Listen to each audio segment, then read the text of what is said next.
Chapter 8.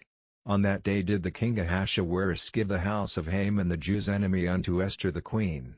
And Mordecai came before the king, for Esther had told what he was unto her. And the king took off his ring, which he had taken from Haman, and gave it unto Mordecai. And Esther set Mordecai over the house of Haman.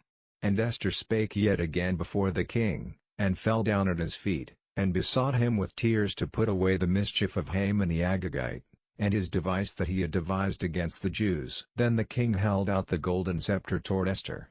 So Esther arose, and stood before the king, and said, If it please the king, and if I have found favor in his sight, and the thing seem right before the king, and I be pleasing in his eyes, let it be written to reverse the letters devised by Haman the son of Hammedatha the Agagite, which he wrote to destroy the Jews which are in all the king's provinces. For how can I endure to see the evil that shall come unto my people? Or how can I endure to see the destruction of my kindred? Then the king Ahasuerus said unto Esther the queen and to Mordecai the Jew, Behold, I have given Esther the house of Haman, and him they have hanged upon the gallows, because he laid his hand upon the Jews.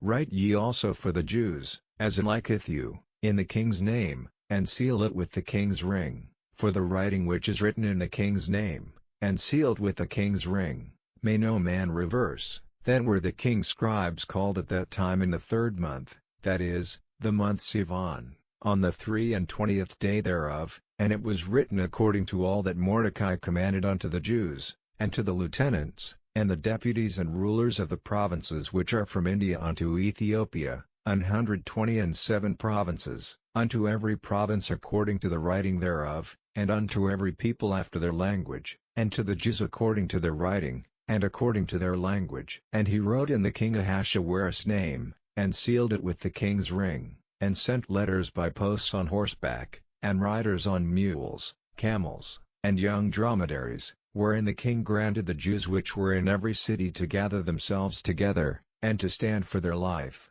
to destroy, to slay, and to cause to perish, all the power of the people and province that would assault them, both little ones and women, and to take the spoil of them for a prey, upon one day in all the provinces of King Ahasuerus, namely, upon the 13th day of the 12th month, which is the month Adar.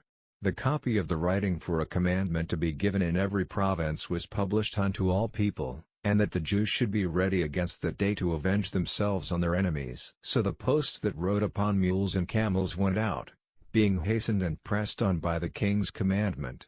And the decree was given at Shushan the palace. And Mordecai went out from the presence of the king in royal apparel of blue and white, and with a great crown of gold, and with a garment of fine linen and purple, and the city of Shushan rejoiced and was glad. The Jews had light, and gladness, and joy, and honor. And in every province, and in every city, whithersoever the king's commandment and his decree came, the Jews had joy and gladness, a feast and a good day. And many of the people of the land became Jews, for the fear of the Jews fell upon them.